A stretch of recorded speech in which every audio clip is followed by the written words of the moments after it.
Muito bem-vindos aí a mais um tradicionalismo Crypto Teasers. Hoje a gente demorou, por quê? Porque o Casta botou a IA para traduzir o texto do Vitalik. Então, o rolê é o seguinte: o que a gente fez, o que a gente vai fazer nesse Crypto Teasers de hoje para a galera que está nos acompanhando? Basicamente, a gente pegou o texto do Vitalik, o último texto dele, que ele falou os 3 motivos que eles acham que pode matar a Ethereum. Então, se você investe em Ethereum, e eu acredito que todo mundo aqui está no chat muito provavelmente tem alguma alocação no ativo, esses são os 3 motivos que podem fazer seu investimento ir a zero.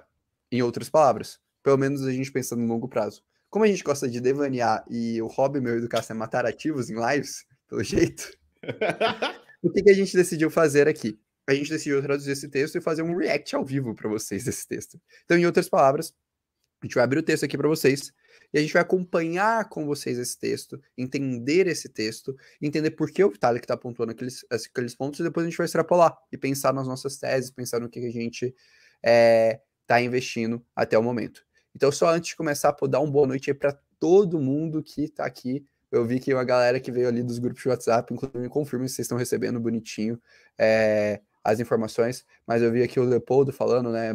Boa noite, mano.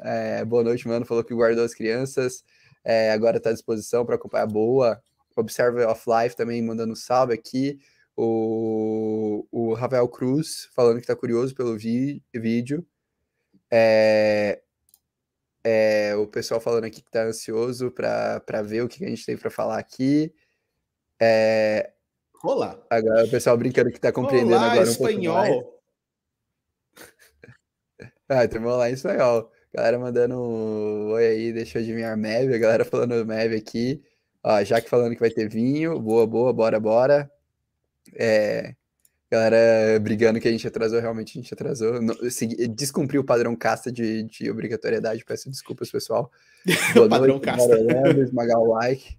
Priscila falando que já chegou no like. Pô, bom demais, a galera já mandando mensagem pra caramba aqui. Vão mandando aí as dúvidas também. Eu já tô selecionando algumas, vi que a gente perguntou sobre token Uni e tudo mais, que a gente puxa no bate-bola, no nosso selecionar bate-bola. Mas aí, cara, quer compartilhar aí o texto? Tô vendo que a galera tá chegando agora, já tem quase 100 pessoas aqui no nosso simultâneo.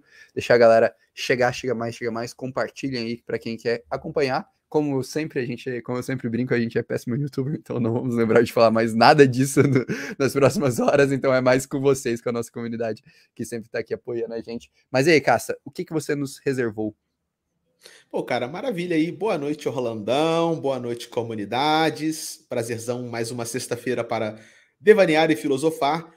Não são teses que nossas, né, cara? Hoje a gente vai fazer uma parada diferente. A gente vai reagir às teses de ninguém mais, ninguém menos que Vivi, cara.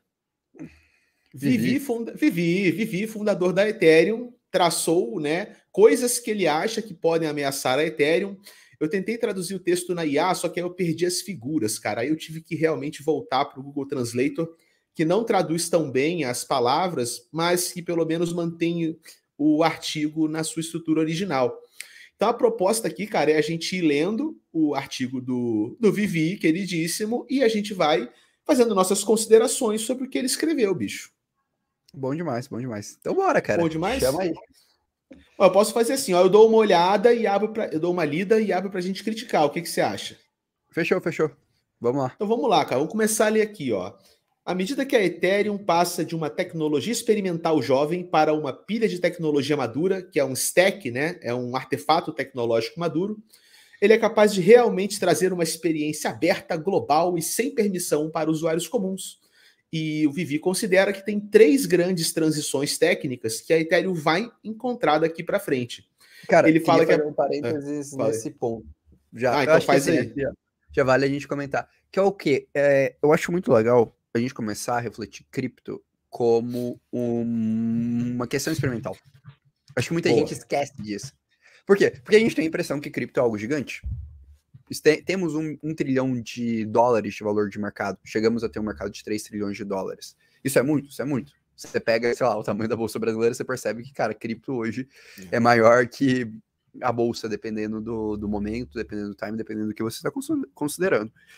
E mesmo assim, ele é uma tecnologia experimental. A gente está falando de uma tecnologia de 15 anos. E eu acho que é muito sensato um desenvolvedor, um analista, um empreendedor, enfim, qualquer pessoa que esteja interagindo com esse mercado, ter isso em mente, que a gente tem um mercado experimental. E por que isso é importante para mim? Por dois fatores. Primeiro, você considerar e, naturalmente, tomar os riscos devidos ao que você está investindo, ao que você está fazendo. Acho que esse é o primeiro ponto. Então, saiba que existem esses riscos devidos e trabalhe da forma correta com esses riscos. E o segundo ponto, que talvez para mim seja o ponto mais importante, saiba analisar cripto não como uma foto. Como se, beleza, a tecnologia tá aqui, pô, Ethereum é isso. Então, beleza, vamos analisar Ethereum e tirar conclusões disso. Que é o que muita gente faz, né? Eu já vi muita gente, quando as pessoas tentam, sei lá, matar um ativo, elas analisam a foto do ativo, falam, pô, olha isso daqui, esse é o problema, isso vai acabar, isso é o fim do mundo. E na maioria das vezes, não. Na maioria das vezes, a gente tem que entender que isso é um filme. Então, a gente tem que ir acompanhando. Eu sempre brinco que quando eu faço uma análise, é como... Já viu aquela cena da anciã das Joias do Infinito? Tem o Hulk, ele desce lá, né, e vai pedir as Joias do Tempo pra anciã, do Vingadores. E a anciã mostra as Joias do Tempo e fala, se eu tirasse uma... E aí começa a criar várias linhas ali, no meio do exemplo dela, ela vai e volta. Eu sempre brinco que pra mim cripto é isso. Toda vez que eu analiso cripto, minha cabeça funciona exatamente assim. Eu começo a projetar várias possíveis linhas do mercado. É muito louco que eu efetivamente eu fiquei treinando a cabeça para conseguir projetar as coisas para fora. Eu fui assistir uns vídeos sobre como fazer isso, que às vezes me ajudava a pensar. Aí eu deito assim na cama, fico olhando e fico projetando. E é assim que normalmente eu tomo decisões, como eu tomo análises em cima de criptativos. Então, acho que esse primeiro ponto, apesar de, pô, Orlando, você parou na primeira, mas eu acho que é um parágrafo muito importante, cara. Só pra gente, como analista, treinar nossa mente dessa forma. Pensem sempre, cripto, cara, são projeções. Então, eu dou esse exemplo porque, por exemplo, a Polygon lançou o Polygon 2.0. Todo mundo virava pra falar, pô, o token da Polygon é horrível, porque no token não é estruturado, blá, blá, blá, blá. Cara, eles acabaram de virar e falar, vamos revolucionar o nosso tokenomics, vamos revolucionar a nossa estrutura, e muito provavelmente algumas das teses que a gente fez essa tese, né? Fizemos. Na segunda-feira, há 2 segundas-feiras atrás, a gente fez um Crypto Vision, e a nossa tese de Polygon era, eles vão ter que mudar. Uma semana depois... Não é o suficiente, não é o suficiente. E aí uma semana depois veio um anúncio do time. Então percebam que é natural mudar. Enfim, era só essa edição que eu queria fazer. E só legal que você falou, porque não é só ver como um vídeo e saber que o vídeo continua se desenrolando. Porque às vezes um anúncio, cara, que o cara tira da cartola, muda tudo. Aí você decreta a morte do token hoje, cara, amanhã o token tira um coelho, o projeto tira um coelho da cartola e muda tudo, né? Então, acho que é um bom jeito da gente começar a discussão aqui, cara. Vamos então bater aqui as 3 transições que o Vivi está enxergando para a Ethereum, tá? Primeiro é a mais clara, né? Toda a escalabilidade da Ethereum agora é baseada em rollups, então a Ethereum vai crescer não se tornando uma blockchain barata, vai crescer se tornando uma blockchain de outras blockchains. A tese de segurança da carteira, que é as carteiras de account abstraction, né? As carteiras que são contratos inteligentes, ou seja, carteiras mais sofisticadas, nós vamos começar a migrar das carteiras normais para essas carteiras. E também essa parte que ele fala da transição da privacidade, que é uma coisa que ele não falava tanto assim, ou a gente não dá tanta atenção, mas que ele colocou. Que é garantir que as transferências de fundos que preservam a privacidade estejam disponíveis, ou seja, podermos fazer transações com privacidade. E garantir que todos os dispositivos que estão sendo desenvolvidos, ou seja, toda a cadeia de funcionalidades da blockchain, preserve a privacidade. Então, desde sua conexão de internet, IP, a hora que você assina a transação, a maneira como você explora as transações na Etherscan, nos blocos, na manipulação da sua carteira, a gente conseguir trazer privacidade fim a fim para os usuários de cripto. Eu nunca tinha visto o Vitalik colocar essa ênfase toda, né, numa privacidade tão ampla. Aí ele desenhou aqui um triângulozinho, né, de transição. Que não é um trilema, né? É uma obrigação. Ele deu flerte com o trilema. Particularmente eu odeio assim, o conceito de trilema. Eu acho ele muito frágil versus o que a gente fez. Assim. Eu acho que ele é uma cabeça de arquitetura de blockchain que a gente tinha talvez há 5 anos atrás. Quanto mais a gente expande sistemas modulares, a gente possibilita a fragmentação de blockchain, menos eu acredito que pensar e analisar cripto apenas através de descentralização, segurança e escalabilidade seja uma forma válida. Talvez eu acho que também vai para o grau de maturidade do mercado. Acho que o trilema de uma tecnologia, ela evolui à medida que o mercado amadurece e os pontos centrais do que a gente vai olhar. Então, para mim, como analista, como investidor, também tem esse ponto que eu acho super válido, super interessante. Eu concordo, cara. O trilema, ele é muito focado em como você ter muitas transações por segundo sem quebrar outras premissas.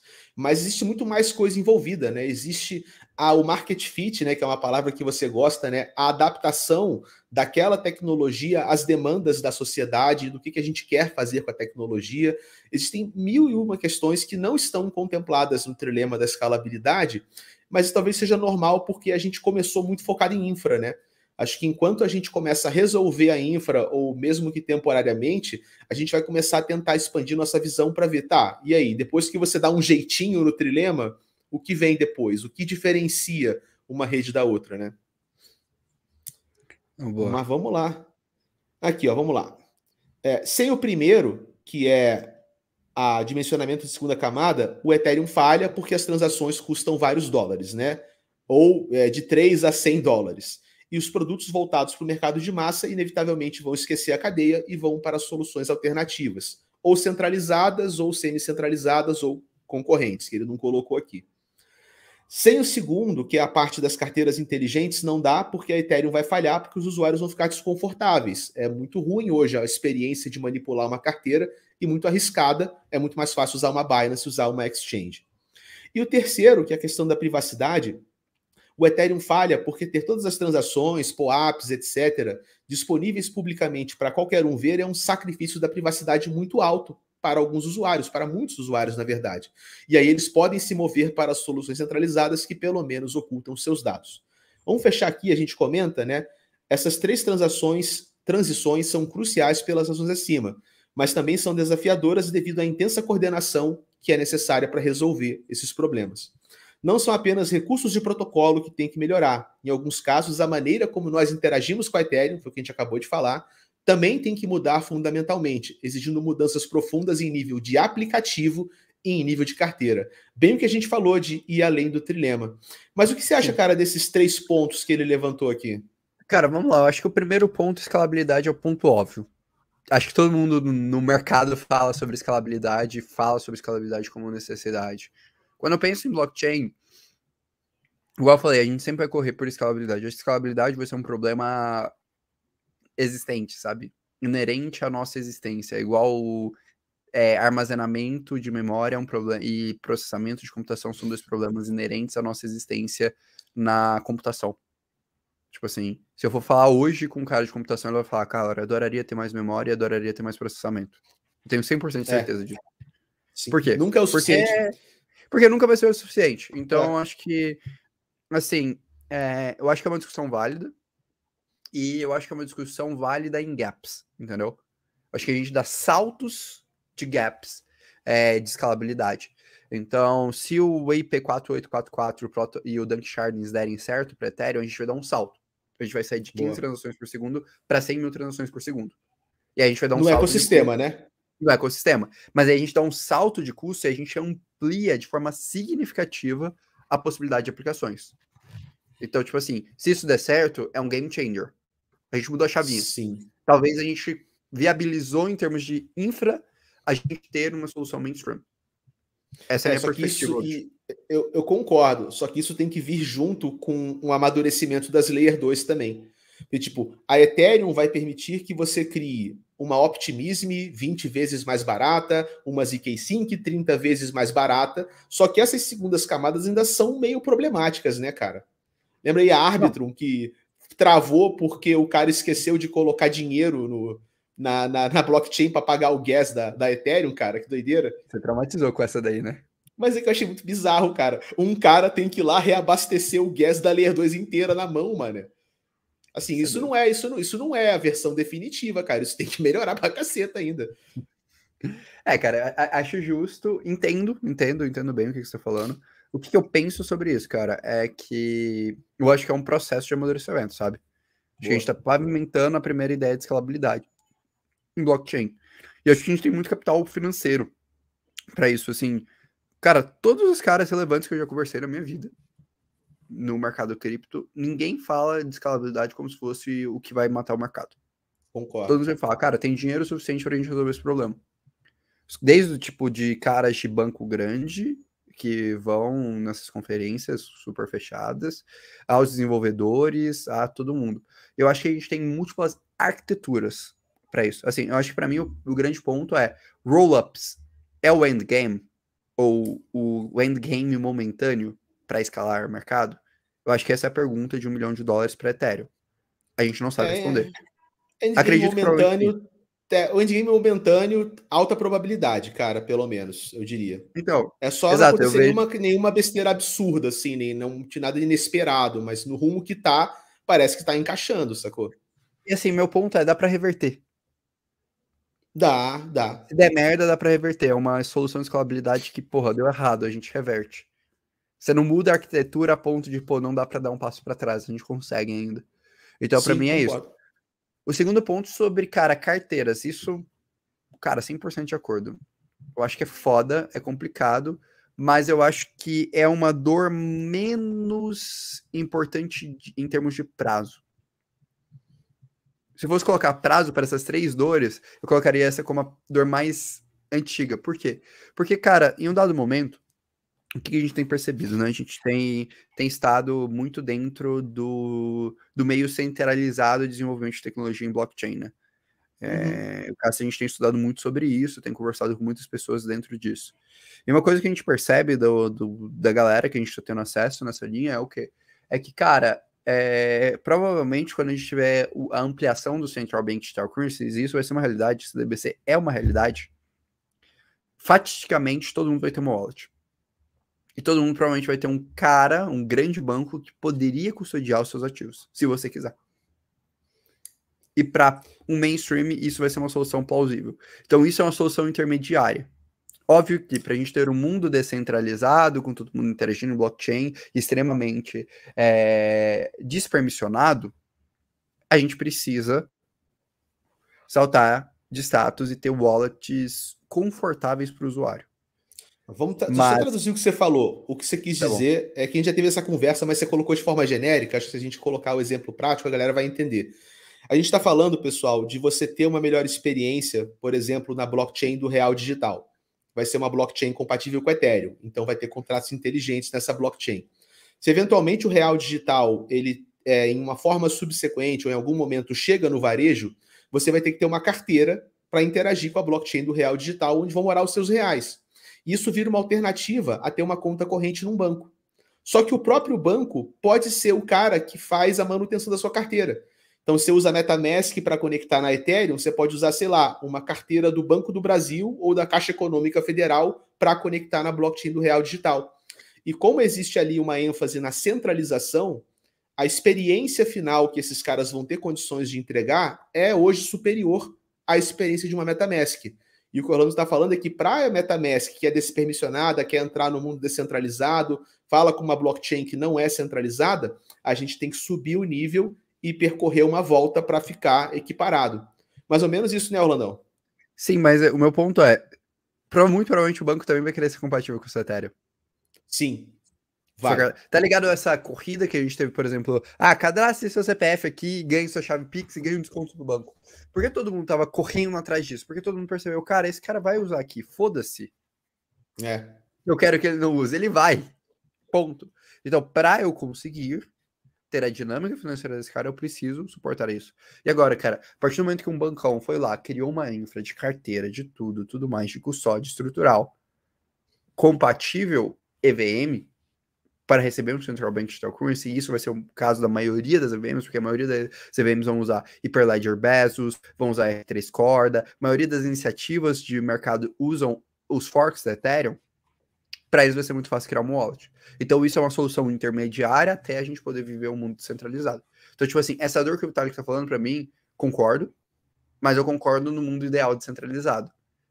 E que Sim. não é um breaker pra gente ter o mainstream. Tipo, eu não acharia estranho daqui a 5 anos o tio da padaria ter uma conta no Itaú compatível com o Ethereum. E aí ele tem a carteira de E a Ethereum. maquininha suportar uma transação nativa. Isso. E aí eles vão operar É. ali dentro dos saldos do banco. O banco depois vai submeter um registro, quase como se o banco fosse um roll-up interno dentro da operação de Ethereum, submeter um registro e vai continuar a vida que segue. É.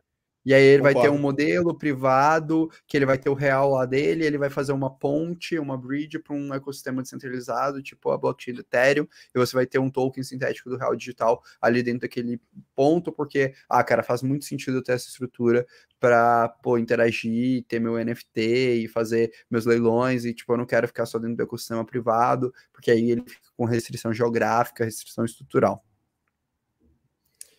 Uma outra coisa que esses caras falam muito, né, com essa implantação de CBDCs é você facilitar transações internacionais, né?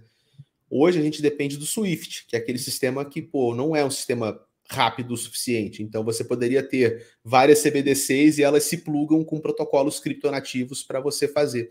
Inclusive, Singapura está fazendo uma experiência com Nova York nesse sentido, nesse momento. Uma estrutura criptonativa privada, óbvio, né? Mas para fazer transações internacionais. Vamos lá, cara. Terceiro ponto, privacidade, cara. Eu gosto desse conceito. O que tu acha? Cara, eu acho fundamental. Porque, tipo assim, tá chegando num ponto que tá complicado. Os exploradores de dados, eles estão tão potentes, mas tão potentes, mas tão potentes, que, cara, é ruim você compartilhar o seu endereço. Pois é, cara. Você abre Eu, por, muito da sua.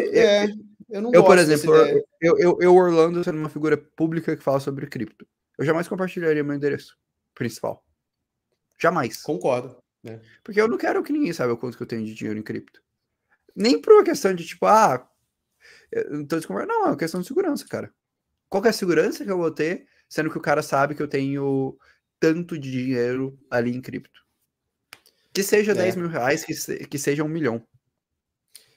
Não, e mais que Mas, isso, pessoas podem fazer airdrop de NFT na sua carteira para fazer propaganda delas mesmas e você não tem nenhum controle, por exemplo. Mas também, Tem cara, vários conflitos de interesse que rolam. Sim, sim. Eu acho que é uma questão. E fora que, tipo assim, beleza, cara, o cara foi lá e vamos supor, eu sou um dono de um evento, cara, eu crio um POAP. Aí você vai lá e escaneia o meu POAP. Pô, cara, o cara acabou de capturar o lead da sua vida financeira. Tipo assim, Exatamente. a sua carteira, ela não é tipo um e-mail, que beleza, cara. O máximo que o cara vai poder é te mandar um monte de spam. O cara sabe tudo da sua vida financeira, cara. Sabe, Se a gente vai consegue acompanhar todo o evoluindo seu histórico de transações. para outros patamares cripto. Então, acho que assim, a gente vai ter que criar uma forma, tipo, cara, de blur as transações de uma forma que não permita golpes, não permita coisas ilegais, então com uma forma de know your customer, mas que também dê uma certa privacidade ao usuário. Acho que a gente vai ter que criar esse blur, assim, porque senão, cara, vai ser desconfortável. Porque Sim. a partir do momento que você consegue vincular o endereço a uma wallet, pronto, cara, você tem todas as informações que você quiser sobre o que está acontecendo, o que as pessoas estão fazendo, como que as pessoas estão fazendo, porque elas estão fazendo. Isso vai ter que ser resolvido, inclusive, na própria Ethereum, né, cara? Sim. Não é só, vai ter que ter uma atualização séria para isso, né, cara? Mas olha só, cara, são 23 minutos e a gente ainda não conseguiu passar do começo do texto. Vamos dar uma acelerada aqui. Vivi falando, as 3 transições, né, que a gente comentou, vão remodelar radicalmente a relação entre usuários e endereços, na linha do que a gente pescou agora, né? Uma coisa que a gente fala muito, né? Em um mundo de escalabilidade com segunda camada, os usuários estarão em várias segundas camadas, né? Você é um membro de uma DAO que está na Optimism, então você tem conta na Optimism. Está segurando um CDP, que é um sistema tipo MakerDAO, você faz uma posição de débito colateralizado, um empréstimo, na ZK-Sync, você vai ter conta na ZK-Sync. Brincou no aplicativo da rede Kakarote, vai estar na conta Kakarote. Então, os dias de um usuário com apenas um único endereço terão acabado. Já acabaram e a gente fala isso desde o final de 2021, na real, né? Aqui, ó, são as diferentes redes, né? O cara tem Ethereum em vários lugares diferentes, né? Bom, as carteiras de contrato inteligente vão tornar isso ainda mais complexo, né? Tornando muito mais difícil você ter o mesmo endereço na camada 1 em várias camadas 2. Isso é uma coisa interessante, né, cara? Hoje a gente está acostumado a, pelo menos assim, a gente tem carteira em vários lugares, mas o endereço é o mesmo, né? E pelo que o Gil está falando, quando entrar as carteiras inteligentes, vai ser mais complicado do que isso. Não vai ser tão fácil assim traduzir a sua carteira de uma rede para outra.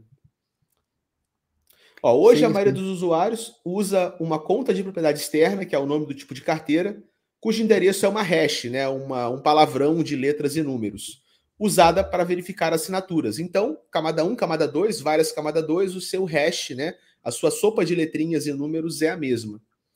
Isso vai mudar. Deixa para lá o Technicase e a gente avança, tá? Aqui. A privacidade exige que cada usuário tenha ainda mais endereços e pode alterar tipos de endereço com os quais estamos lidando. Se as propostas de endereços furtivos, né, que são privados, forem amplamente utilizadas, em vez de cada usuário ter apenas alguns endereços ou um endereço por segunda camada, os usuários podem ter um endereço por transação. Outros esquemas de privacidade, como o Tornado Cache, alteram a maneira como os ativos são armazenados. Fundos de muitos usuários podem estar armazenados no mesmo contrato inteligente e, portanto, no mesmo endereço. Então, um usuário deixa de ser um endereço. A gente vai perder essa relação. Aquele endereço é de uma carteira que é de uma pessoa. Isso vai ser, na verdade, uma coisa por baixo e vai ter uma mistureba no meio do caminho, uma camada de privacidade que você não sabe necessariamente se os fundos de uma carteira é de uma pessoa ou de várias pessoas, nem o quanto é de quem. Eu nunca tinha parado para pensar desse jeito, cara. Você já tinha se ligado nesse rolê? Cara, assim, para mim o que ele está descrevendo é um banco descentralizado. Mas assim, o Tornado Cash já faz uma coisa como essa, mixers já fazem coisas como essas, e a própria proposta original do Satoshi e dos bitcoiners muito raiz é que para você ter privacidade real no Bitcoin, você teria que criar uma carteira para cada transação e controlar isso manualmente. Eu acho que a gente só vai ver o seguinte, essa trabalheira toda, ela vai ser automatizada e você vai se beneficiar dessa trabalheira sem se preocupar com ela, entendeu? Cara, beleza, mas eu não sei se o caminho é criar uma carteira para cada transação. O que aqui eu vivi que tá propondo, cara. E de forma automática, né? Não de forma manual. A carteira inteligente vai fazer isso para você, sacou? Eu acho que você poderia estressar o sistema em algum patamar. Talvez quando tivesse bilhões de pessoas usando, né? Imagina que doideira, cara.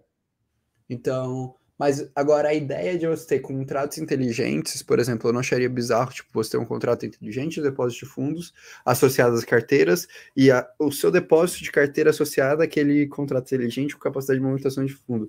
O que seria um banco em contrato inteligente? Para mim, uma arquitetura assim faz mais sentido.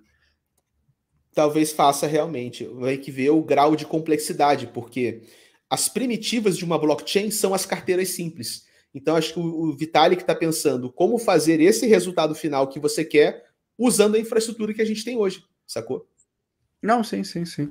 Eu acho que, assim, eu acho que é um caminho razoável. Mas eu acho que a gente vai fazer isso via contrato inteligente. Eu imagino tendo vários polos de armazenamento de fundos com transições. E contratos inteligentes privados sabem quais fundos são de quem. E a gente não consegue investigar. Ou a gente tem uma estrutura que a gente tem uma noção, um norte do que é o que e vai se destravando nesse pool. Eu imagino um caminho assim. Para mim é um caminho que fazem, igual eu falei, cara, eu brinquei, é um banco descentralizado. Talvez até o próprio sistema bancário vai se tornar assim. Possivelmente seria um roadmap para a implementação de um sistema bancário onde você tem privacidade e tem confiança, né? Porque a questão é, um sistema bancário, essencialmente, ele é essa definição que a gente está colocando agora. Só que ele é uma definição automatizada por um player.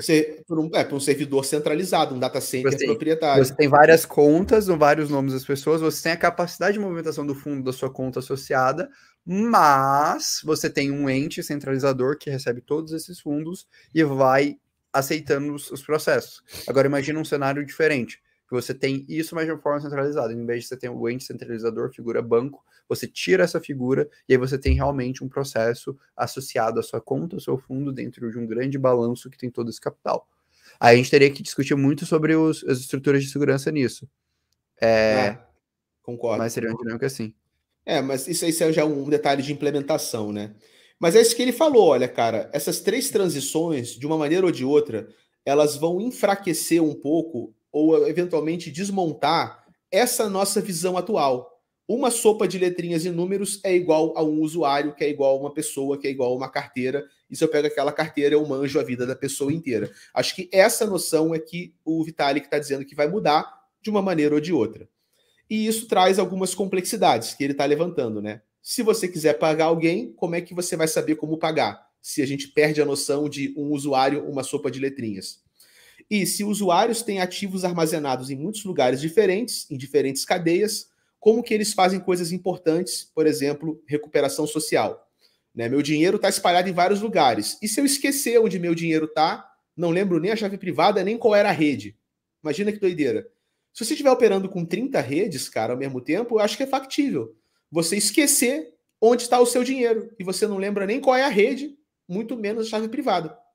Cara, aí eu acho que, novamente, um super contrato com cross-comunicação resolve. Resolve, com uma baita de uma layer zero no meio do caminho, né? Cara. Vamos seguir aqui. No final, a resposta para isso é estruture um banco descentralizado. Cara, eu tô com medo disso chegar num momento que a gente vai ter que engargalar num ponto central, cara. Que quando a gente começa a pensar, cara, chega uma hora que você precisa organizar a bagaça, cara. Mas, invariavelmente, eu acho que a descentralização ela é um espectro e ela é uma evolução da tecnologia. Uma vez eu tive um papo muito legal com um cara bem foda de uma instituição governamental. É um estudioso, tipo, cara, o cara entende pra cacete blockchain. É que eu não gosto de falar nomes porque eu acho paia. Tá bom. Mas, enfim, é um cara com cargo alto de um grande órgão público brasileiro. E aí eu fui conversar com ele, esse cara é especialista em blockchain, esse cara entende pra cacete blockchain. E aí eu fui questionar ele, e ele é um cara que, tipo, foi muito louco, né? Eu assisti algumas palestras, algumas entrevistas, e ele é um cara que, pô, dentro de um órgão público defendendo descentralização. Você acha meio louco, né? Como um cara... Não, mas ele defendendo. Eu tiro o chapéu. E aí eu fui perguntar, mas e aí, cara, como é que vai ser esse rolê? Ele falou, cara, à medida que a gente vai evoluindo e amadurecendo como sociedade, como estruturas, a gente vai conseguir ir descentralizando. Mas a gente precisa evoluir e amadurecer para conseguir descentralizar. Então, tipo assim, o cara que hoje ele defende a descentralização extrema, ele talvez não esteja pensando na experiência do usuário e nas possibilidades que isso pode fazer, tão quão o custo que existe para você manter um sistema totalmente centralizado, que é um custo extremamente alto. Boa. Agora, a gente ir descentralizando à medida que a gente evolui, tipo assim, pensa que no final o governo pode se tornar uma DAO. Mas a gente tem vários steps até o governo se tornar uma DAO. Caraca, essa aí você foi longe. Sim, mas a gente extrapola no tempo. No tempo não, mas esse é o ponto. Tipo, o governo poderia ser uma DAO? Poderia. Se a gente transformasse o governo agora numa DAO, ia ser um inferno. Mas teoricamente uma democracia deveria ser algo parecido com uma DAO, né? Na teoria, pelo menos. Mas para mim, cara, o blockchain ele não muda as coisas. O blockchain ele relê as coisas só que de forma automatizada. Boa. Qual que é o grande ponto? Visão. Qual que é o grande ponto do blockchain?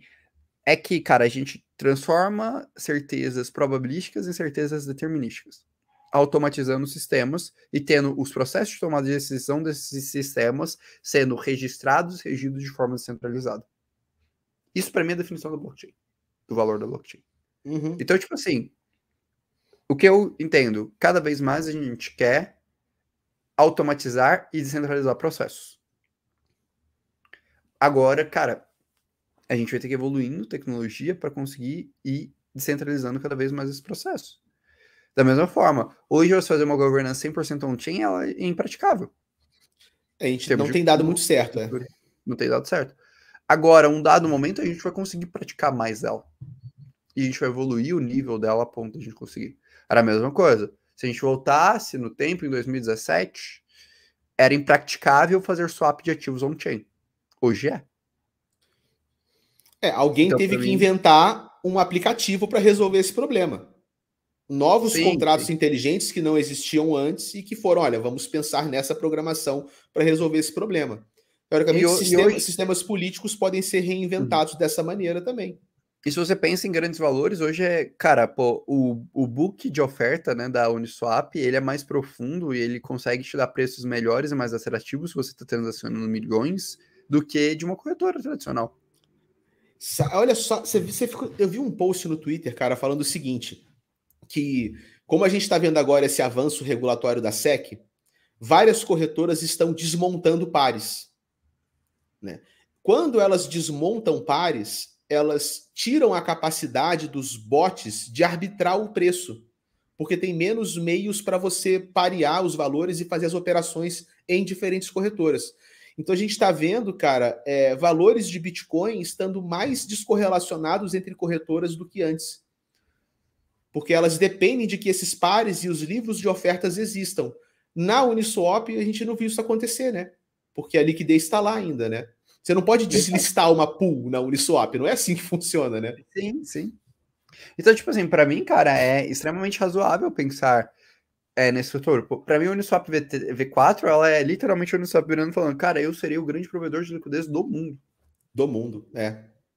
A Uniswap V4 pra mim, esse é um jogo que eu acho que é, cara, ou é o winner takes all, ou é few winners takes all, cara, porque monopólio. O dinheiro vai para onde o dinheiro tá. Sacou? Exato, monopólio. Dinheiro atrai dinheiro, cara. É muito bizarro cara, isso. Olha, cara, pô, BlackRock, Vanguardian e Fidelity. Cara, pô, você já tem praticamente a maior parte do mercado acionário norte-americano. Norte-americano. Entidades. Rapaz. Vamos seguir então aqui a visão do Vivi, cara. Ó, ele tá dando um exemplo, né? Ele tem dinheiro na Scroll, quer pagar um café, só que o lojista que vende o café só tem carteira na Taiko. Como é que a gente resolve esse problema?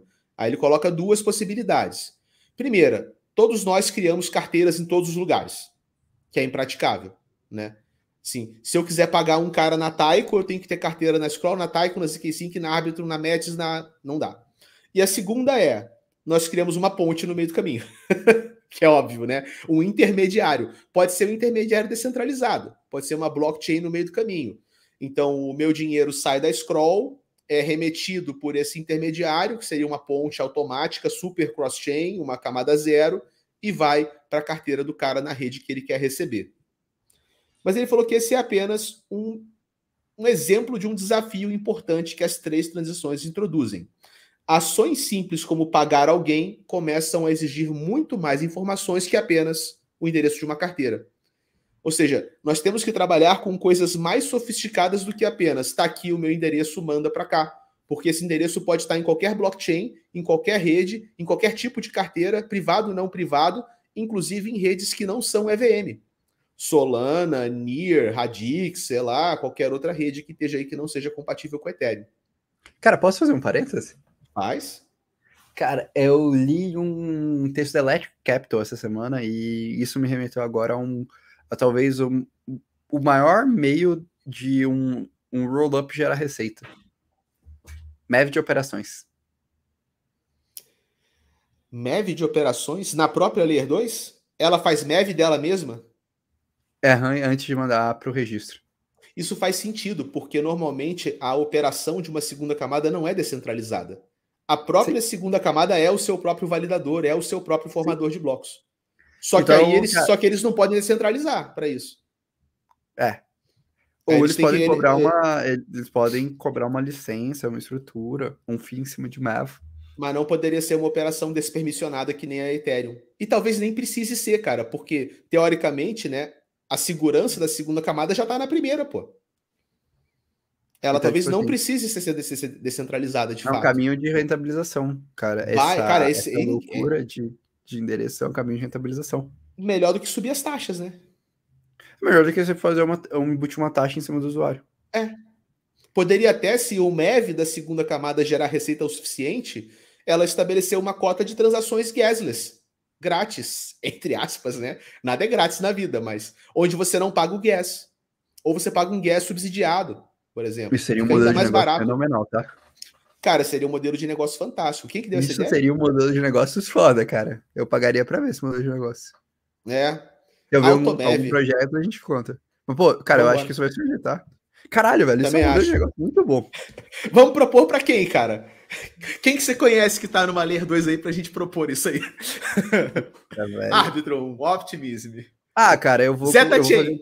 Assim, se tudo der certo, e espero que dê, eu tô com contato do CEO da Scroll e o número 1 da Polygon EVM. Eu vou encontrar eles em Barcelona. Você ia falar que você ia fazer sua própria blockchain, Orlando Chain. Não, cara. Não é demais, né? Não tem esse Mas eu vou conseguir, cara, eu vou conseguir. Isso é uma pergunta que eu vou fazer, então, tá aí. que eu vou conseguir falar com o cara da Scroll e com o cara da Polygons e QVM. Ou você consegue marcar o cara. Vai ser legal, imagina, cara, você trocar ideia com os caras, vai ser divertido, né? Pô, do caceta, nossa, cara. Seleciona umas perguntinhas. Eu não sei se o pessoal do YouTube tá sabendo. Galera, quem sabe aí que eu vou pra Barcelona? Só no chat, só pra eu saber. Só um Só pesquisa spoiler. de campo. Só pesquisa de campo. Quem sabe aí que eu vou pra Barcelona? Ó, vamos tentar passar para as críticas do Vitalik, porque acho que o que ele tá explicando a gente já explicou, cara. Sim, sim. Vou tentar achar a parte que ele vai entrar nas críticas aqui, cara. Recuperação de chaves, vamos lá. A maneira padrão de implementar mudanças importantes em recuperação social em um mundo de muitos endereços é simplesmente fazer com que os usuários executem o procedimento de recuperação em cada endereço separadamente. Nossa, isso pode ser feito com um clique. A carteira pode incluir um software para executar o procedimento de recuperação em todos os endereços do usuário ao mesmo tempo. No entanto, mesmo essa simplificação de UX, a recuperação ingênua de vários endereços tem 3 problemas. Então, o que ele está falando? Você tem vários endereços em várias carteiras e você perdeu algumas. Você nem lembra quais são. Então você teria que ter tipo uma super carteira ou um super contrato que você, por exemplo, escaneia sua íris, sei lá, faz alguma coisa assim, ou você bota a sua digital, sei lá, e você recupera tudo que é seu instantaneamente. E aí ele vai falar que... a gente discutiu, né? A nossa devaneio inicial sendo essa Foi, parte do texto. foi, só que ele falou que tem problemas, né? Primeiro, custo de gas. Isso pode ser caro, né? Essa eu acho que pode ser resolvida com escalabilidade, mas vamos continuar. É. Endereços contrafactuais. Endereços para os quais o contrato inteligente ainda não foi publicado, para o qual você não enviou fundos. Então, o contrato pode não saber que o endereço é seu. Ok. Mas isso é bem técnico. E privacidade. Se um usuário tiver intencionalmente muitos endereços para evitar vinculá-los uns aos outros, ele certamente não vai juntar todos os endereços numa super carteira inteligente. Justo. Cara, é um jogo de gato e rato, né? Você descentraliza, aí você quer centralizar, só que aí você quer descentralizar de novo. Parece que a gente fica num vai e volta, prova zero cara. de identidade vinculada, né? Fragmentada. Aí você junta. Bom, ele falou que tem uma solução, tá? Uma arquitetura que separa a lógica da verificação do acervo dos seus ativos. Então você tem aqui a carteira geral do Bob, que tem todos os endereços do Bob, e tem regras para mudança na chave pública, que é a chave de recuperação social. Pô, tô ficando feliz, cara. Meus chutes estão dando certo. Eu não tinha lido o texto, não. Não, mas a gente tá extrapolando direitinho, cara, a visão do Vitalik, cara. A gente tá acertando umas visões do Vitalik. Que isso, cara? A gente pensa igual o Vitalik. Tira onda agora, vai. Não. Ó, a gente, como é que... a gente, no máximo, lê muita coisa relacionada e a gente consegue dar uns chutes bons. No máximo. Pode ser, no máximo. Mas a gente chutou não, né? A gente deduziu que o sharding da Ethereum na versão de 2021 ia dar certo e a gente acertou. Não, cara, a gente chutou algumas coisas legais. A gente chutou algumas coisas legais. A gente chutou a atualização da Polygon uma semana antes dela sair. Sim. A gente chutou o crash de Luna, né? A gente chutou o crash de Luna, a gente chutou o crash de FTX e as repercussões impactando o ecossistema. Tá bom. Somos bons chutadores. Bons chutadores, a gente tem um bom histórico de chutes. Vamos lá. Então, como é que a gente poderia contornar? Acesso da Layer 1 com somente leitura dentro da Layer 2. Então, é possível modificar uma segunda camada para dar a ela uma maneira de ler diretamente o estado de uma Layer 1. Se o contrato estiver na Layer 1, isso significa que os contratos da Layer 2 podem acessar o Key Store de graça. O que acontece, cara? Hoje, existe um custo de interação entre primeira e segunda camada. Ele está falando de dar um acesso somente leitura para que as segundas camadas possam ler as primeiras camadas lá dentro sem pagar nada para que você possa fazer essa recuperação de forma mais fácil. Então, tipo, se você usa a Ethereum como o centralizador da sua recuperação, e aí a Ethereum pode recuperar sua conta na Optimism, na Arbitrum, na Scroll, na Aztec e várias outras redes. Ramificações de Merkle. Nossa senhora, como é que eu vou ler e explicar isso aqui, cara? Eu tenho fé no seu potencial, Castro. Que eu não saberia. Cara... eu não vou conseguir explicar isso, cara. Vamos dizer o seguinte, o Vitalik está só considerando alternativas tecnológicas. Eu não vou conseguir explicar isso de forma didática agora, nem por um caramba, sem voltar para explicar o que é uma árvore Merkle. Não vai dar, cara. É isso. Não, vamos lá. Mas ele está pensando no seguinte, ó, qual é a solução que tem menos trabalho e menos custo para o usuário? É as segundas camadas poderem ler a primeira camada e a primeira camada ser um ponto de recuperação. É a que tem menos trabalho de modificação e a que tem menos custo para o usuário. O único problema é que isso começa a centralizar mais responsabilidade na primeira camada. E a primeira camada é o quê? Ela vai virar um super hub de tudo que é seguro, né? Faz sentido. Super cartório. Mas assim, super cartório, exatamente. Mas o ZK, ele coloca ZK Snark, é igual eu falei, cara, eu acho que é uma solução intermediária. 5, 10 anos, para depois a gente expandir para Snark. Talvez fazer um upgrade, né? Começa com a leitura direta na Layer 1 e migra para provas de ZK, né? No meio do caminho. Nem tão custoso, nem tanta infraestrutura. Parece um bom trade-off, né? Passar desse para esse. Um próximo pulo de estrutura. Legal. Vamos passar aqui. Aqui ele está mandando tecnicalidades. Muita infraestrutura secundária tem que ser atualizada. Vamos ver essas considerações dele.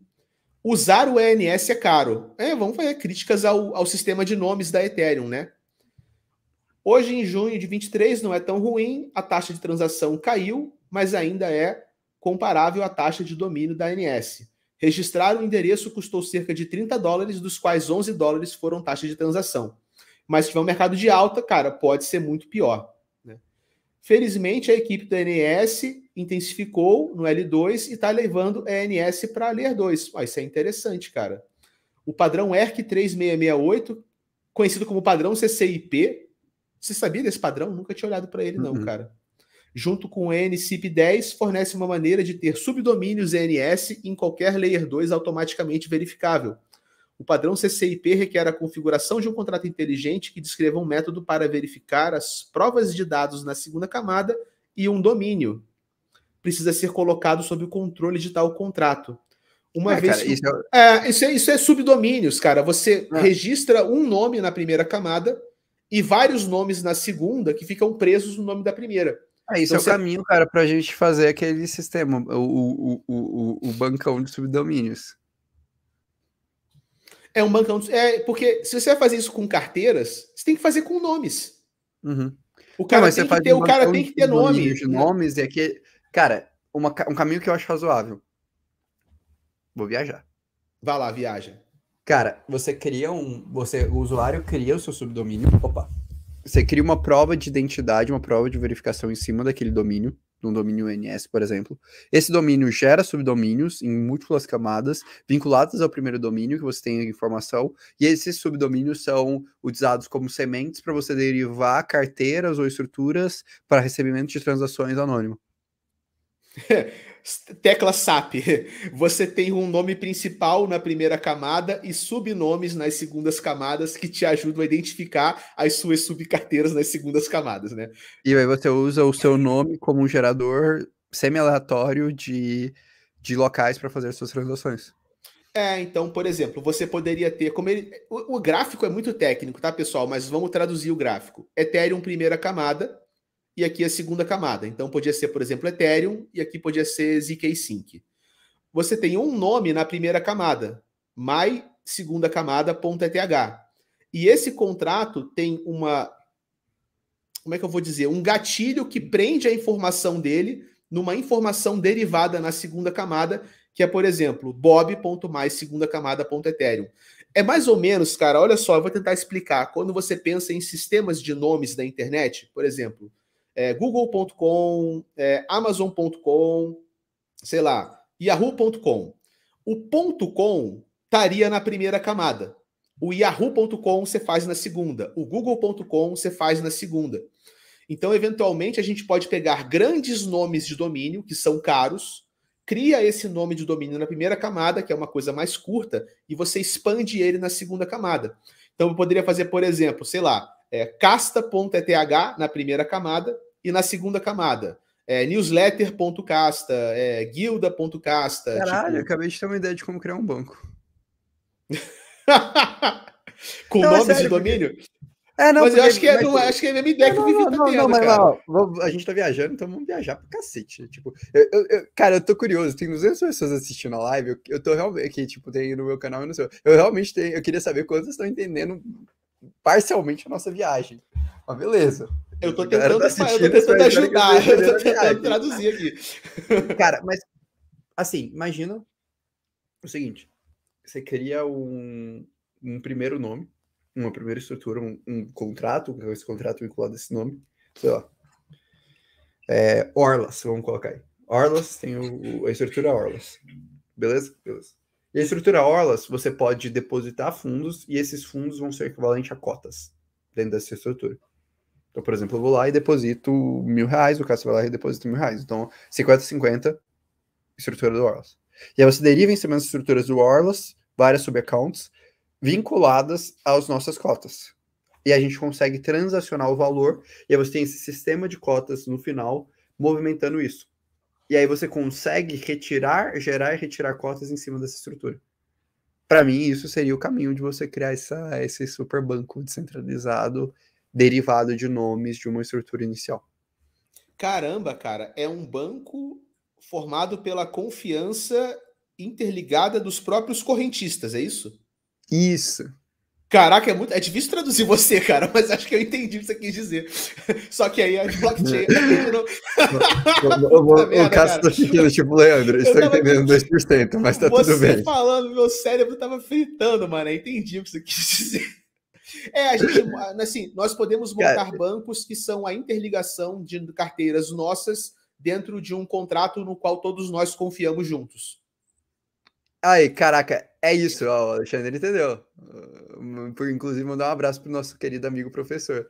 É tipo, uma ideia, seria tipo um registro Orlando.eth e seus bancos, por exemplo, lá desse ponto. Isso, cara, aí. Isso. Se eu tivesse uma cota em cima de cada uma dessas estruturas que eu posso movimentar vinculada ao Orlando.eth. E por baixo você tem uma espécie de um consórcio de carteiras. Cara, eu entendi isso aqui. É uma estrutura, pô, mas é uma estrutura razoável. É uma estrutura razoável. Tá maluco, cara. Cara, assim, a gente tá viajando. Eu acho bom porque a intenção do cara, é porque o Vitalik pega muito pesado, cara. É complicado, né, cara? Não, é que a intenção do CryptoTeases era um papo descontraído pra pessoa, tipo assim, ela tá lá fazendo o seu cardio da academia e ela assiste de boa, relaxa com a gente, entendeu? Eu tô imaginando agora o cara que vai escutar isso segunda-feira, 7, 8 da manhã. O cara não tá relaxando, o cara tá escutando essa porra. Cara, eu tô com dó dele. Ele vai cair da esteira, ele vai estar lá correndo, ele vai parar pra tentar escutar o que a gente tá falando, ele vai cair da esteira, vai perder o foco. Tá, vamos fazer um fechamento então, só pra gente chegar em algum lugar, o ponto final que o Vitalik tá colocando. E aí a gente tenta responder a pergunta inicial de como aqueles 3 fatores que ele colocou podem matar a Ethereum. Porque se a gente for ler isso aqui até o final, a gente vai ficar 7 horas devaneando em cima do Vitalik e não vai dar certo. Mas vamos lá, cara. A gente chegou nesse conceito, então, de que a gente consegue fazer um sistema de nomes. Só um parênteses antes. Eu tô te atrapalhar, Casta. Eu sou não, faça. Mas assim, quem que atrapalhou mais a dinâmica da didática? O Vitalik escrevendo essa porra ou eu devaneando em cima das ideias do Vitalik? Olha, cara, eu acho que os dois juntos, meio a meio de responsabilidade no caos. E eu aqui tentando, coitado, né? Traduzir o que vocês dois estão falando. Pô, eu sou didático, mas eu não sou milagroso, mané. Caralho. Você é louco, cara. Vamos fazer um fechamento aqui, cara. Olha só. O Vitalik vai fazer uma crítica final e a gente extrapola essa crítica para falar dos 3 pontos que podem matar a Ethereum. Um dos pontos é que a gente está falando de mudar o conceito. Você não vai ser mais uma coleção de letras e números. Você não vai ser mais o seu endereço que hoje você olha na sua MetaMask. Você vai ser uma coisa que está escondida e dissolvida em várias carteiras diferentes.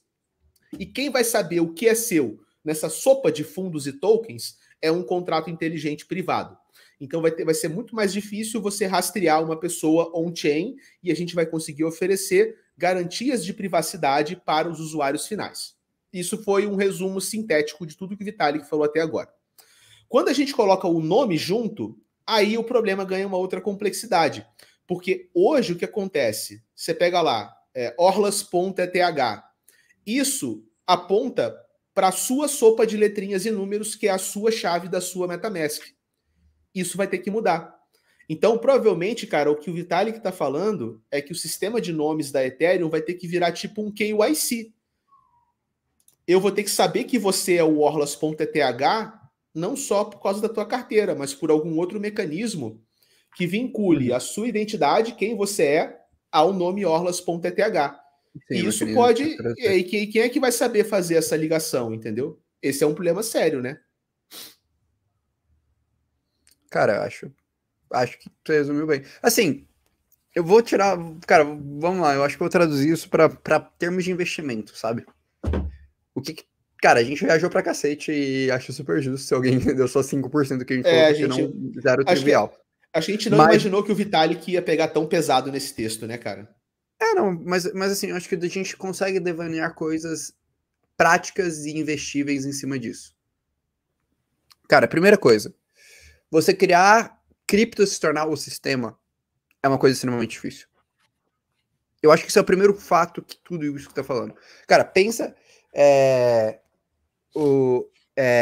que se a gente tivesse viajado pra cacete aqui, em tudo que a gente falou, qual é a conclusão geral? Cara, é muito difícil pensar em um sistema que realmente as pessoas possam transferir toda a sua grana, toda a sua riqueza para ele. Em blockchain, sendo dos moldes que eles são hoje. Então imagina o cara que ele defende que a blockchain é a resposta para o sistema futuro do sistema financeiro. E só existirá contas em wallets. Esse cara, se ele está defendendo isso dentro de um protocolo que não está evoluindo, ele está ficando doido. Mesmo o protocolo que está evoluindo... Não só. Eu falo isso de modo geral, cara. Qualquer protocolo que a gente pensar hoje, se o protocolo ele precisa que ele se torne um sistema para ele existir ou para ele fazer sentido, é loucura. Cripto, tipo, o que para mim, esse texto me traduz isso, cara. Cripto, primeiro, ele é uma coisa paralela, ele vai fazer parte de um sistema para depois ele, eventualmente, mas daqui a muito tempo de desenvolvimento tecnológico, talvez a gente vá falando 10, 20, 30, 50 anos, ele poder ter infraestrutura suficiente para se tornar um sistema. Mas a gente ainda está muito longe em termos práticos e estruturais para que isso aconteça. Cara, entendi.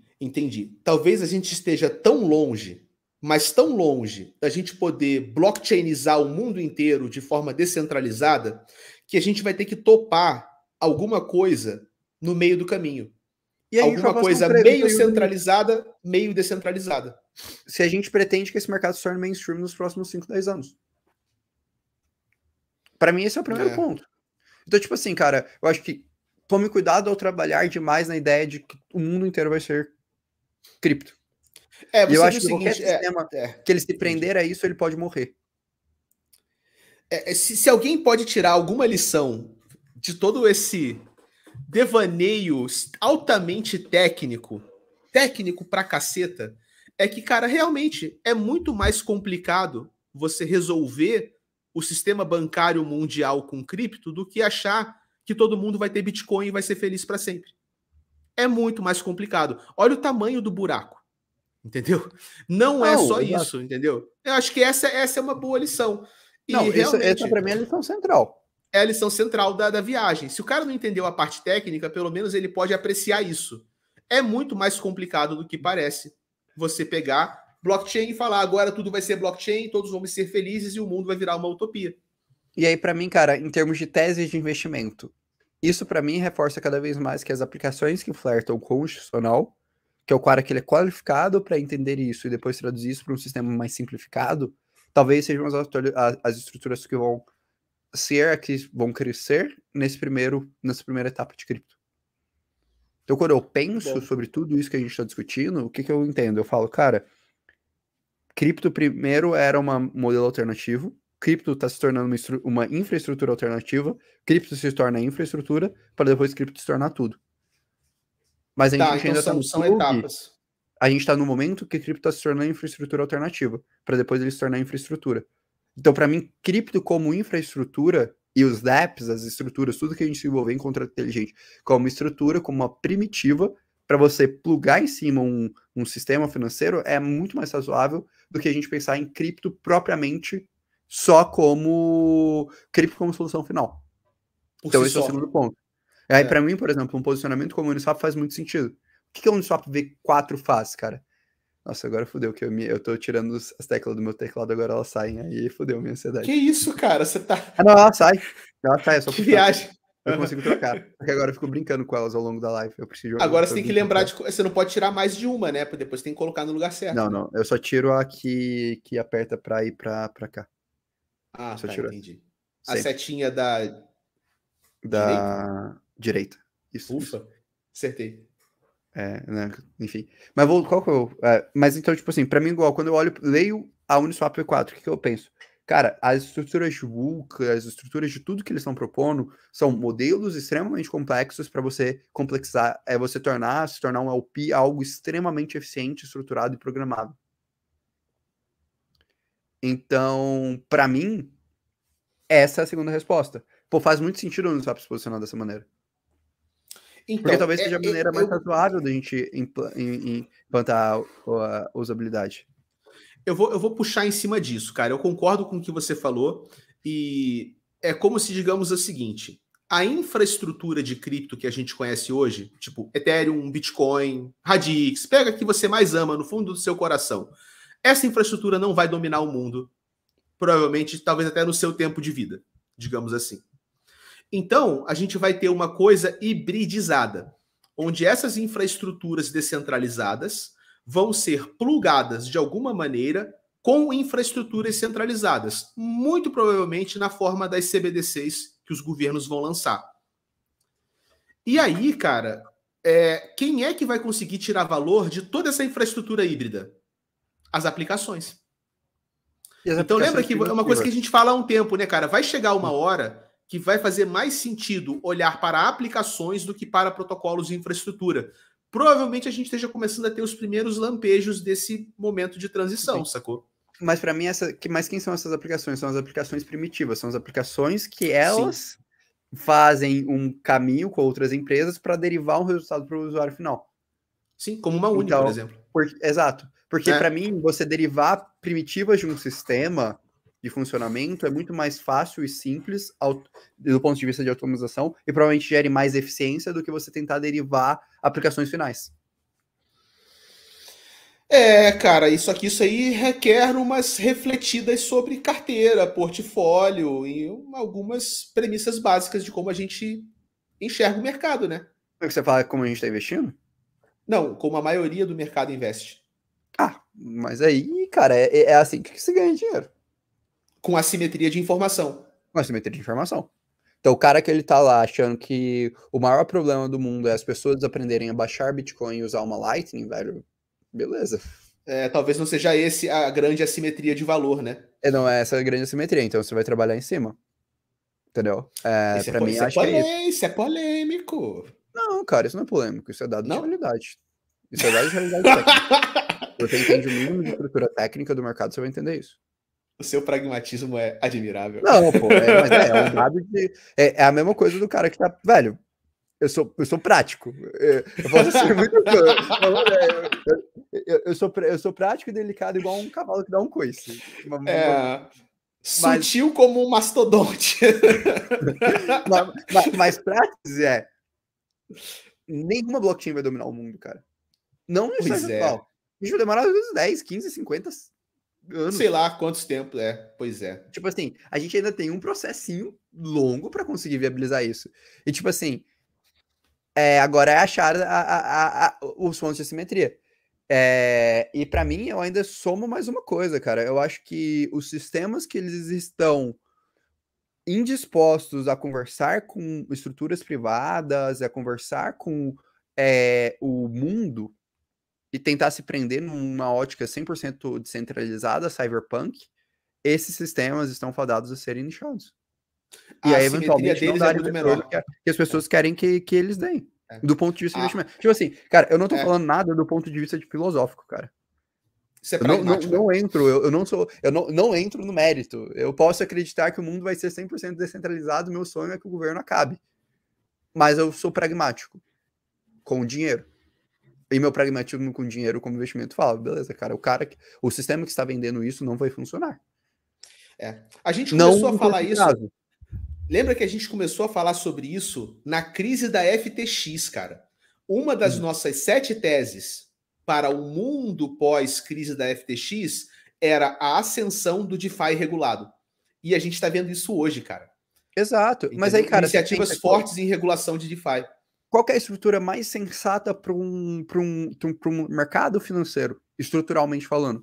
Cara, grandes contratos inteligentes e aplicações estruturadas, globais, de sistemas globais de registros, liquidações e liquidez, imputados em bancos e estruturas centralizadas distribuídas ao redor do mundo. E vai ter que ser regulado.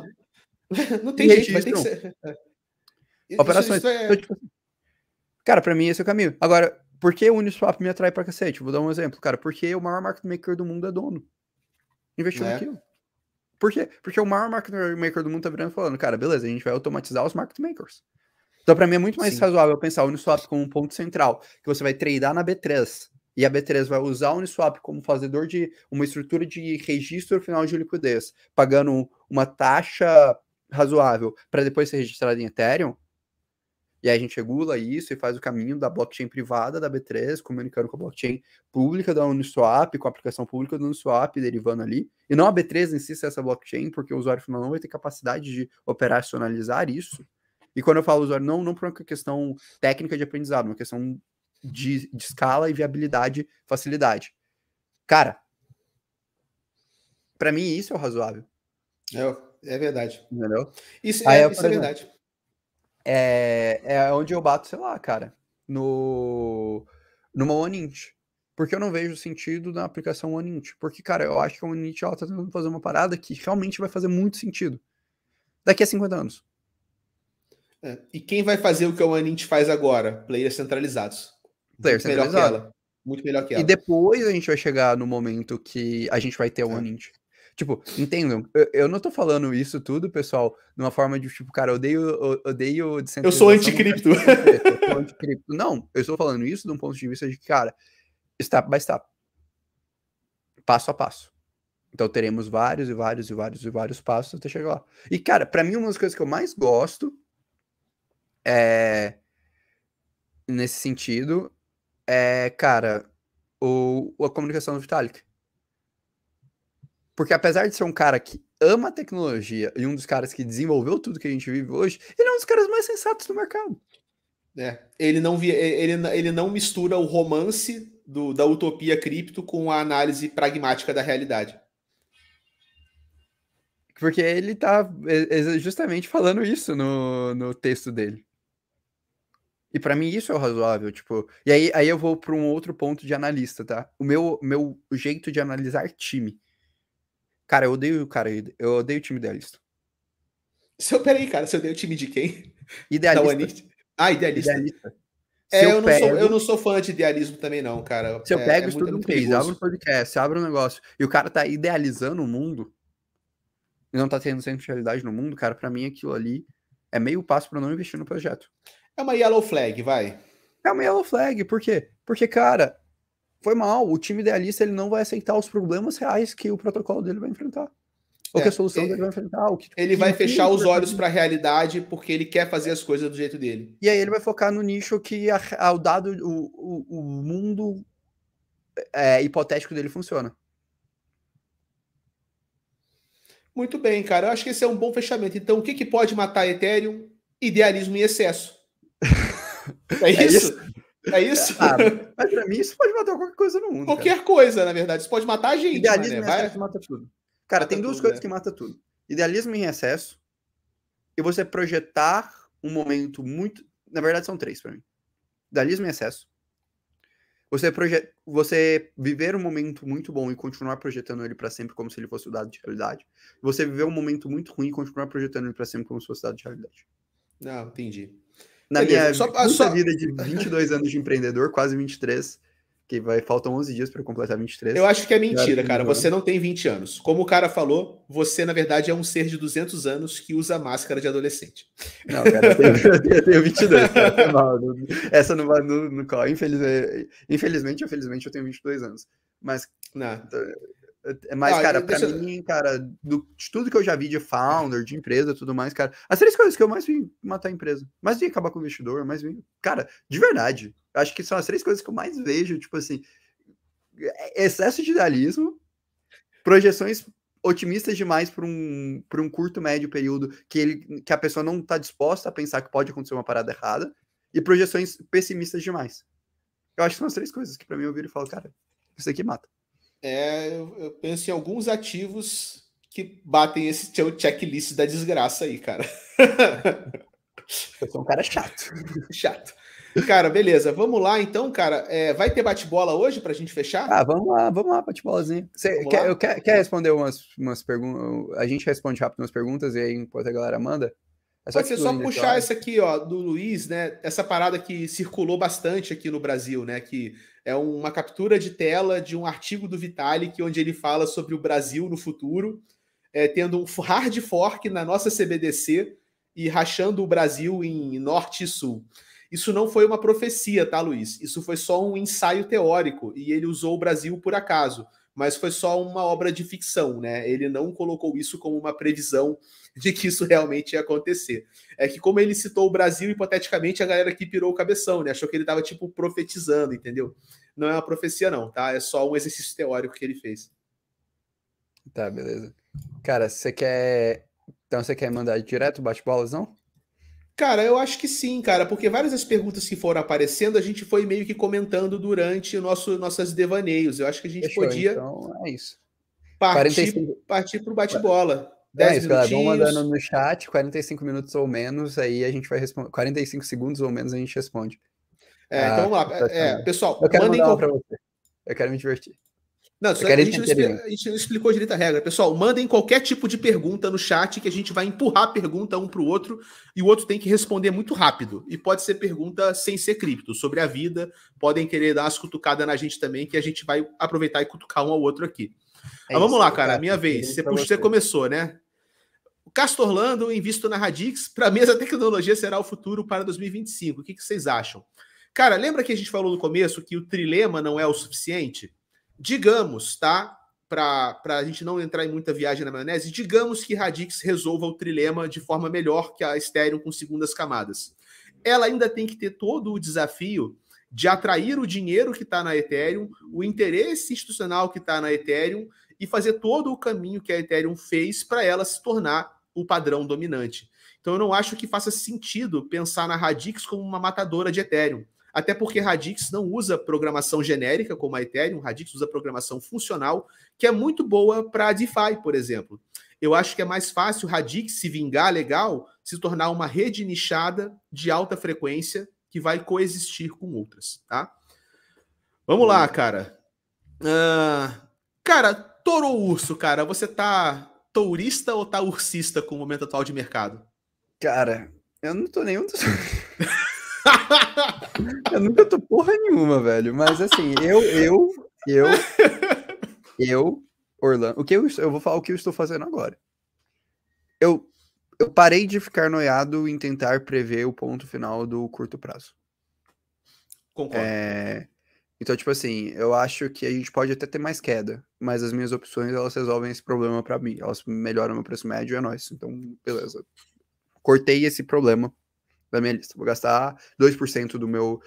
Vou gastar, sei lá, 10% do meu portfólio em opções ao longo do ano e eu vou cortar esse problema da minha lista. Cortei esse problema, agora para mim é o ponto de flexão de cripto. Agora para mim é aquele momento de crise que todo mundo tem medo, que, cara, tudo que eu recebo na minha caixinha é tal ativo vai morrer por causa disso, tal ativo vai morrer por causa disso, tal ativo vai morrer por causa disso, tal ativo vai morrer por causa disso. O que eu faço nesses momentos?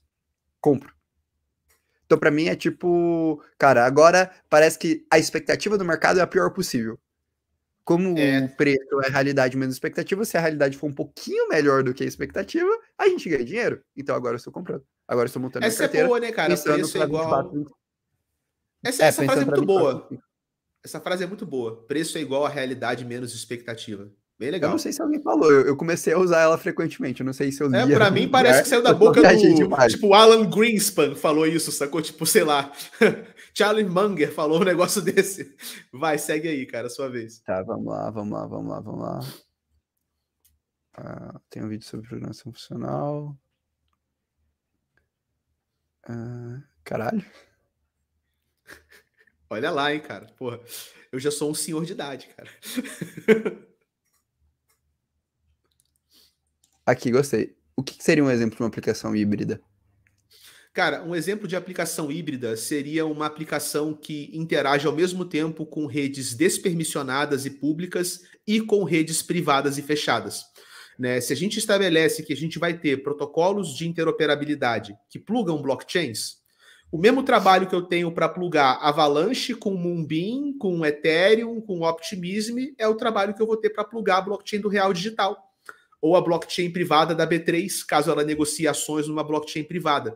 Então, quando essa infraestrutura estiver interconectada e a gente tiver players centralizados coexistindo com players descentralizados, aplicações vão poder ficar por cima de todo esse universo e tirar valor de toda essa infraestrutura.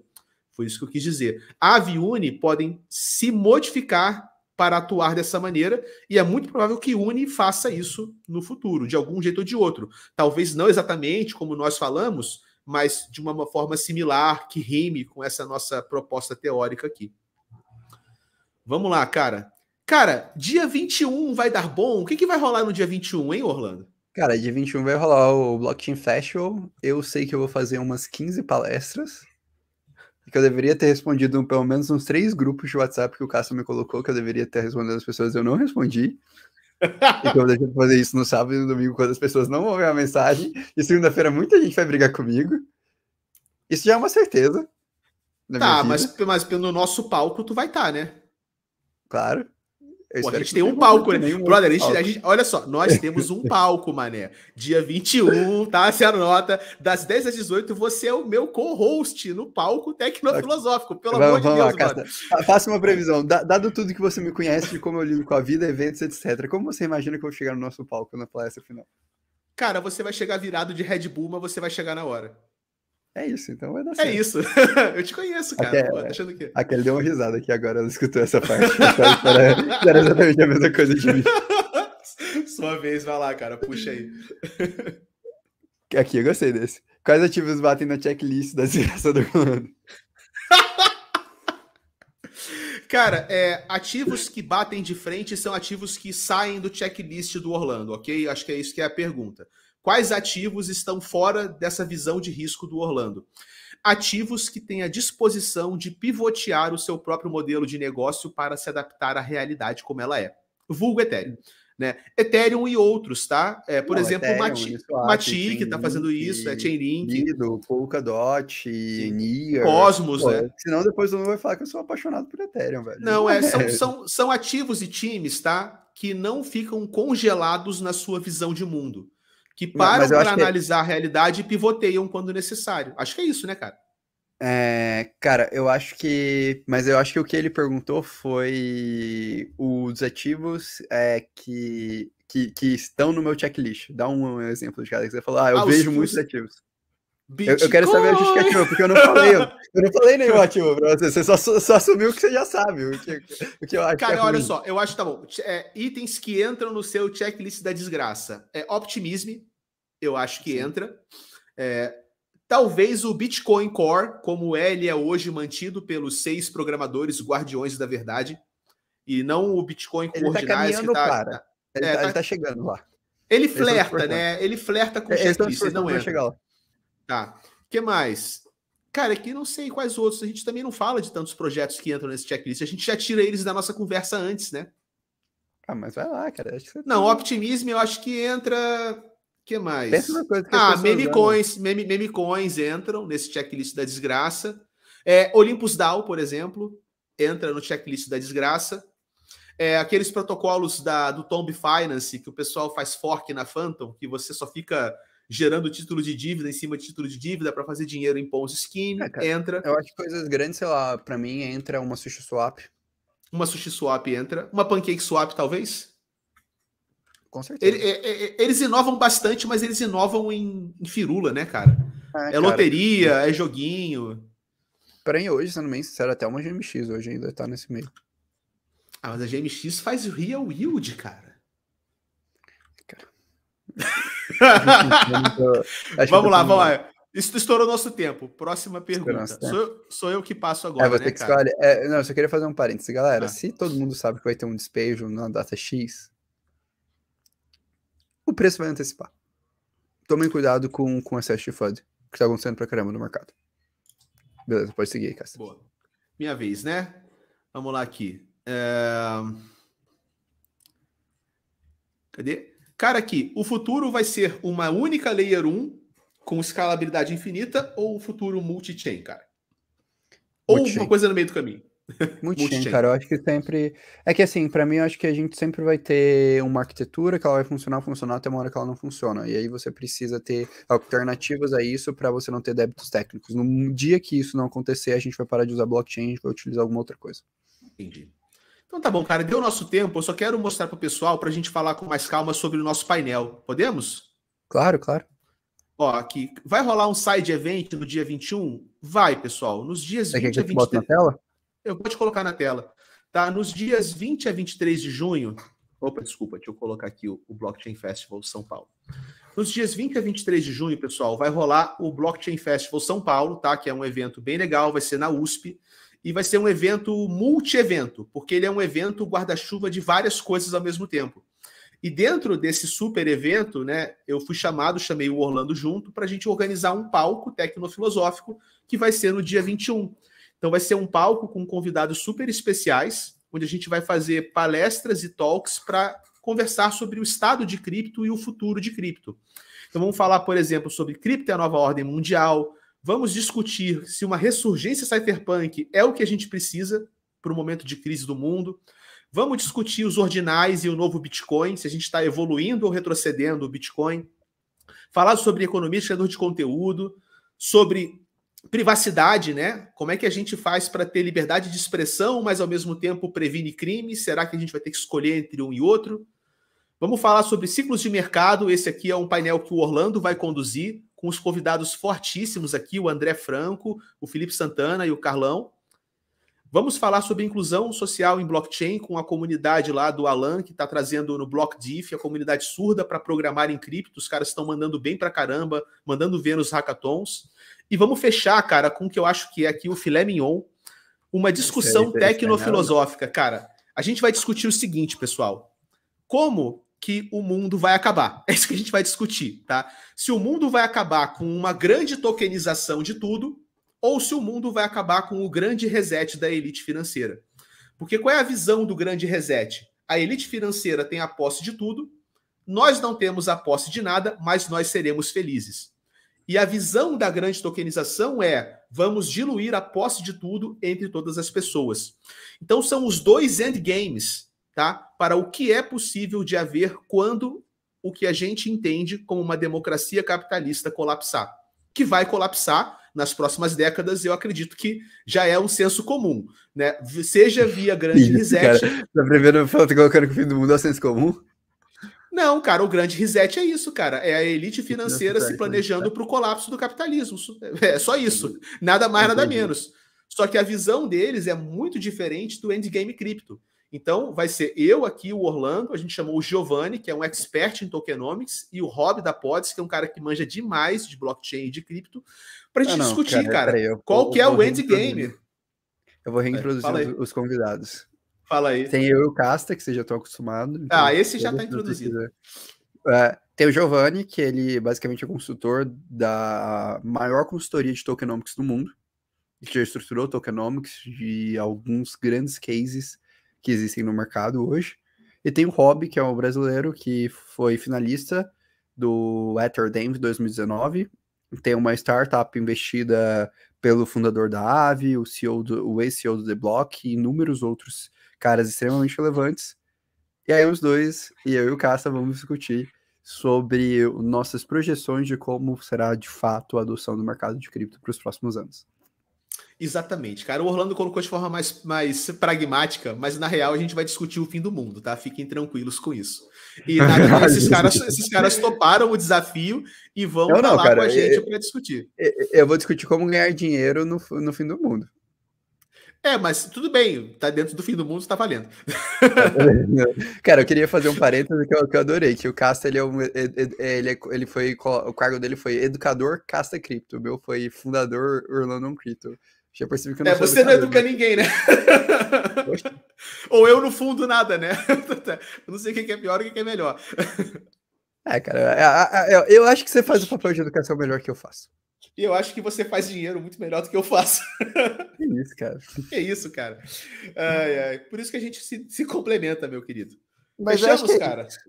fechamos. Pô, pessoal, muito Fechamos. obrigado aí a todo mundo que acompanhou. Eu espero do fundo do coração que vocês tenham curtido a, a análise, tenham curtido toda essa dinâmica aí que eu e o Cássio a gente puxou.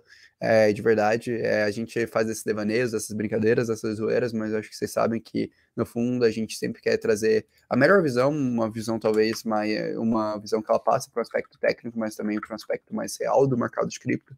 Espero, sinceramente, vocês tenham entendido. Se ficou dúvida, fiquem à vontade ali para mandar no chat. E, cara, fazer um último convite, que eu vi que alguém falou que pegou um airdrop da Utmisk aqui no chat. Achei engraçado, achei legal isso. Puxa aí. Não achei. Caraca, perdi. Putz, passou, Mas alguém cara. falou que pegou. Ah, aqui, ó. Ganhei um airdrop da Optimisk hoje. Eu sei que muita gente que tá aqui no canal, no meu, do Casta, tá interessado nessa parte do airdrop. Então, aproveitar para mandar aqui o link da newsletter, né, do Crypto Today. Basta acessar orlandocrypto.com. Por quê? Porque a newsletter de segunda-feira ela vai ser destinada a passar 3 passos que eu considero fundamentais para você aumentar a sua probabilidade de pegar um airdrop. Então, vou ensinar 3 modelos, 3 ideias que basicamente vão te ajudar a pegar a aumentar a sua probabilidade de pegar qualquer airdrop, né? Então, dado o modelo de pensamento, dado como foram os últimos airdrops, eu fiz um estudo sobre isso. Então, quem quiser acessar ali, 100% gratuito. Esse conteúdo é um conteúdo um pouquinho mais chatinho de se achar em língua portuguesa, então acredito que pode ajudar bastante a galera. Então, quem quiser, se inscreve aí lá. Muito obrigado mais uma vez. Não se esqueçam de se inscrever nos canais. E estamos esperando todo mundo. Cara, dia 21 vai ser irado. Cara, a gente quer ver todo mundo. Vão lá, tira foto, abraça. Não precisa ficar com vergonha. Eu, Cássio, a gente ama todo mundo lá. Cara, a gente curte pra caramba. A gente depois fica trocando ideia com todo mundo, vai pro bar tomar uma, então sempre é um prazer receber as nossas comunidades lá do fundo do coração. A gente faz isso com muito carinho, com muito amor, e a gente efetivamente gosta muito do que a gente faz, e a gente só pode fazer isso por conta de vocês, assim como também dar um obrigado especial a todo mundo da comunidade, que, cara, o rolê de Barcelona, pra mim, sinceramente, foi um bagulho muito especial, que acabei de... Enfim, eu comprei a passagem, só dando contexto para todo mundo, né? Eu comentei em parênteses, mas pegar uns minutinhos a mais.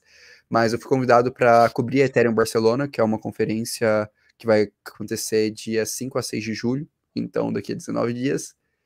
E eu tava na dúvida se eu deveria ir ou não ir, até porque, pô, cara, planejar uma viagem para Europa em 19 dias é um tanto quanto complexo. E, pô, tive um super apoio da comunidade para colar, então comprei minhas passagens ontem. E, cara, é irado poder viver esse tipo de sonho com a comunidade, com vocês e tudo. Isso só é possível graças a vocês. Então, enfim, fechar depois de vários devaneios, zoeiras, etc. Com um muitíssimo obrigado a todo mundo que nos acompanha hoje e sempre.